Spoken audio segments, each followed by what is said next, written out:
மதுரை கள்ளழகரை தேடி வந்த 18 திருடர்களால் தான் பல வருடங்களுக்கு முன்பே ராஜகோபுரத்தின் கதவு அடைக்கப்பட்டதா? கள்ளழகரையே காவல் காக்க கம்பீரமாக வீற்றிருக்கும் கருப்பண்ணசாமி. அந்த வாசல் வழியா பக்தர்களே செல்ல பயந்ததா கதை ஒண்ணு சொல்லப்படுது. மதுரை அழகர் கோவிலில் திறக்கப்படாத கதவும் சொல்லப்படாத கதையும்.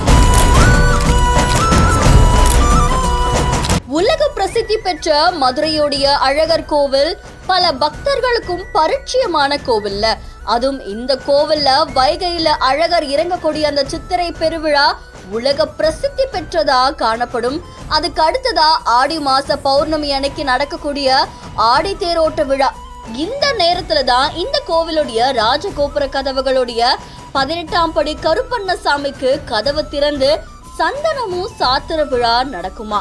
பல வருஷத்துக்கு முன்னாடி இந்த கோவிலுக்கு 18 திருடர்கள் வந்ததாகவும் அழகர் கோவில்ல 1000 கிலோ கணக்குல தங்கம் இருக்கிறதா கேள்விப்பட்டு அந்த திருடர்கள் வந்ததாகவும் கூறப்படுது. இந்த கோவில்ல 2.5 அடி உயரத்துல அபரஞ்சி அப்படின்ற அரிய தங்கத்திலான திருமால் சிலை ஒண்ணு இருக்காமா. அந்த திருமால் சிலைய திருடுறதுக்காக தான் அவங்க வந்தாங்களாமா. அப்படி கோவிலுக்குள்ள நுழைஞ்சவங்களை பிடிச்சு அவங்கள வெட்டி கோபுரத்துடைய வாசலுக்கு கீழே தான் அவங்க புதைச்சதாகவும் கதை ஒண்ணு வெளியாகுது. அதனால அந்த வழியா தெய்வத்தை கொண்டு வர்றது முறையில்லை அப்படின்னு சொல்லி தெய்வம் வராத அந்த வழியில மக்கள் கூட வரத்துக்கு அஞ்சப்படுறாங்களாம்.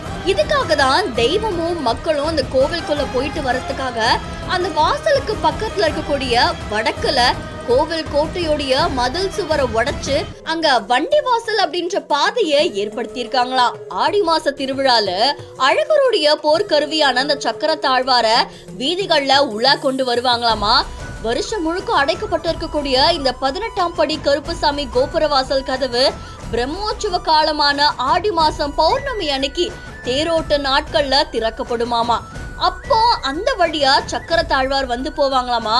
சக்கர தாழ்வார் மட்டும் அந்த வாசல் வழியா வரதுக்கு என்ன காரணம் அப்படின்னா, அந்த 18 பேரும் இறந்த நிலையில அவங்களுடைய ஆவிகள் அங்க உலா வரதா கதை ஒண்ணு சொல்லுது. சோ அதனால திருமாலுடைய போர்க்கருவியான சக்கர தாழ்வார் மட்டும் இறந்தவங்களுடைய ஆவி பத்தின அச்சத்தையும் பகையையும் வென்று அவரை மட்டும் அந்த வழியா கொண்டு போறதா சொல்லப்படுது. பண்பாட்டு ஆய்வறிஞர் பரமசிவன் அவர்கள் பல்வேறு கல ஆய்வுகள் அதுக்கப்புறமா அதோடைய முடிவுகளின் அடிப்படையில் எழுதின அழகர் கோவில் அப்படின்ற நூல்ல இது குறித்த தகவல்கள் இருக்கிறது குறிப்பிடத்தக்கது.